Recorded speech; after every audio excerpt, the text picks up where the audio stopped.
Okey bos, so hari ni aku nak semai biji benih yang dapat dalam free sample ni. Yang besar ni kangkung, halus ni sawi, dalam pellet ni salad.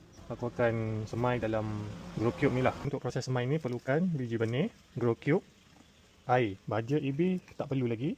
Tapi Eco Grow Booster ni kalau nak letak pun boleh cuba. Aku ada dalam 1 liter air.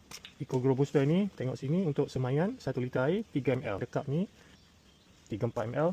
Campur je. Rendamlah dulu. 1 liter ni lebih.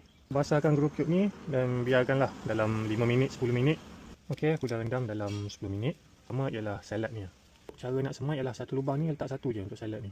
Salad ni biji benih premium. Pencamahan dia agak tinggi lah, dalam 90%. Satu biji benih saja. Dia muat-muat lah. Seterusnya kangkung. Kangkung ni biji benihnya sepatutnya warna coklat. Crop Power dia dah coat dengan anti fungal lah. Satu lubang ni kangkung aku cadangkan 2 biji lah. Masuk je dalam tu. Kadang aku tekan je atas ni.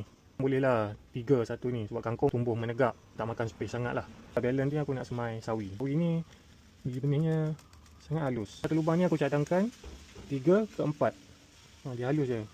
So 3 ke 4 biji benih setiap lubang. Dia confirm bercambah. Lepas ni kau boleh trim. Brand Crop Power ni biji sawi dia pun dah disalut dengan anti fungal juga. Okey, so apa nak buat lepas tu? Yang bawah ni dah lembab, cuma kita perlukan spray je lah, tolong-tolong untuk lembapkan bahagian atas tu. Basahkan biji benih tu sebab biji benih perlukan kelembapan untuk bercambah. Kita tutup lah untuk sehari atau 2 hari lah untuk biarkan kelembapan dia tu.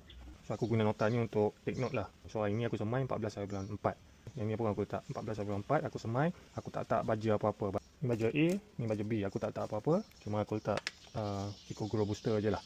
Okey lah, aku letak kat sini, tunggu tengok 1-2 hari jadi macam mana. Okey lah, itu saja.